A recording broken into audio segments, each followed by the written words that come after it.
ইউটিউবে গ্রোথ করাটা কঠিন না, কঠিন হলো সঠিক সময়ে সঠিক জিনিসটাকে জানা। আজকের ভিডিওতে আমি তোমাকে শুরু থেকে একদম পুরো লেভেল পর্যন্ত এমন কিছু স্ট্র্যাটেজি দেখাবো যা 2026 সালে সত্যিই কাজ করে। আর বিশেষ ব্যাপার হলো এই টিপসগুলো এমনভাবে সাজানো আছে যে তোমার 0 সাবস্ক্রাইবার থাকলেও তুমি এগুলো ফলো করলে তোমার গ্রোথ হবেই। চলো শুরু করি, beginner two pro journey. Choose a clear direction. YouTube আজ আর র্যান্ডম ভিডিওর জায়গা না। ইউটিউব প্ল্যাটফর্ম চাই ক্রিয়েটার একটা বিষয় নিয়ে পুরো স্পষ্ট হোক। তুমি কি ধরনের ভ্যালু দেবে? Education, tech, motivational, YouTube growth.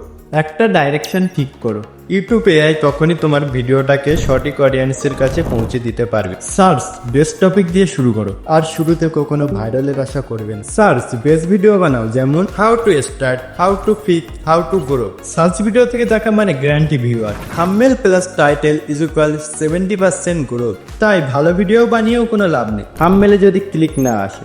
তাই থাম্বনেলে সিম্পল, ক্লিন এবং 3 থেকে 4টে ওয়ার্ড আর একটা স্ট্রং ইমোশনাল। একটা শক্তিশালী টাইটেলের মধ্যে হুক আর ক্লিয়ার মেসেজ দুটোই থাকতে হবে। Intermediate level, visibility boosting, audience retention, your magic open. YouTube algorithm আসলে ওয়াচ টাইম অ্যালগোরিজম। যত বেশি দর্শক ভিডিও দেখে তত বেশি ইউটিউব সেটা পুশ করে। রিটেনশন বাড়ানোর উপায়: প্রথম 30 সেকেন্ড স্পষ্ট প্রবলেম তুলে ধরো এবং একটি শক্তিশালী প্রমিস দাও। কথাগুলো ছোট, পরিষ্কার ও উদ্দেশ্যভিত্ত গ্রাফে সাজাও। অপ্রয়োজনীয় ফিলার বাদ দিয়ে প্রতিটা সেকেন্ডে দর্শকের নির্দিষ্ট ও ব্যবহারযোগ্য ভ্যালু দাও। একটা ছোট ভুল যেটা বড় গ্রোথ থামিয়ে দেয়। এখানে আমি একটা জিনিস বারবার দেখেছি, ভিডিও ভালো, আইডিয়া ঠিক, এডিটও ঠিক, তবুও ভিউস আসছে না। কারণ বেশিরভাগ সময় সমস্যা বড় কিছু না, এটা ছোট কিন্তু ক্রিটিক্যাল ভুল। ইউটিউব নিঃশব্দে আপনার ভিডিওর রিচ কমিয়ে দেয়। এই বিষয়টা নিয়ে আমি এখানে স্কিপ করছি, কারণ এটা নিয়ে আমি আলাদা করে ডিটেলে বুঝিয়েছি, যেটা আমার চ্যানেলের ফার্স্ট ভিডিও এবং এই ভিডিওর ডিসক্রিপশনেও দেওয়া আছে। সময় করে অবশ্যই দেখে নিও। এই একটা বিষয় বুঝলে অনেক কিছুই নিজে থেকেই ক্লিয়ার হয়ে যাবে।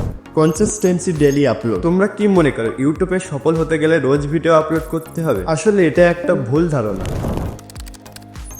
কনসিস্টেন্সি মানে কি? ইউটিউব আসলে রোজ ভিডিও চায় না, ইউটিউব চায় তুমি নিয়মিত থাকো। মানে সপ্তাহে একটা বা দুটো দিলেও সমস্যা নেই, কিন্তু সেটা যেন একই সময়ে একই মানের হয়। কনসিস্টেন্সি আসলে একটি সিগন্যাল। ইউটিউব আর তোমার অডিয়েন্সকে দুজনেই কাছেই বিশ্বাস তৈরি করে। এটা চাপ না, এটা একটা রায়থাম। সিস্টেম আগে, লাক পরে।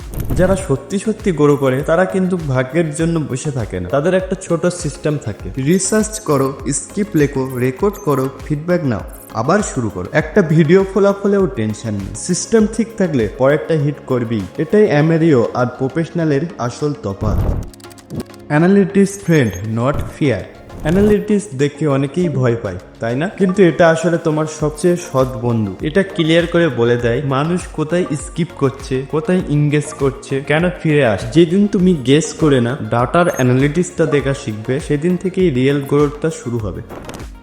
চ্যালেঞ্জ না, একটা ব্র্যান্ড তৈরি করো। শুধু ভিডিও বানালেই চলবে না, তোমার একটা নিজস্ব স্টাইল দরকার। এমন একটা পরিচিত তৈরি করো যেন নাম না দেখেও মানুষ চিনে ফেলে এটাই তোমার ভিডিও। এই রেকর্ডিংটা শুধু ভিউজ না, একটা লয়াল কমিউনিটি তৈরি করো। আর লয়াল অডিয়েন্স মানে long time stability. Video upload করার পর একটা ছোট এসইও মিস্টেক মানে হাজার হাজার ভিউজ মিস করিয়ে দিতে পারে। যদি তুমি একই মিস্টেক রিপিট না করতে চাও, স্ক্রিনে যেই ভিডিওটা দেখাচ্ছে ওটাতে ক্লিক করো। আর হ্যাঁ, আমি তোমার সাথে ওখানেই দেখা করব। বাই।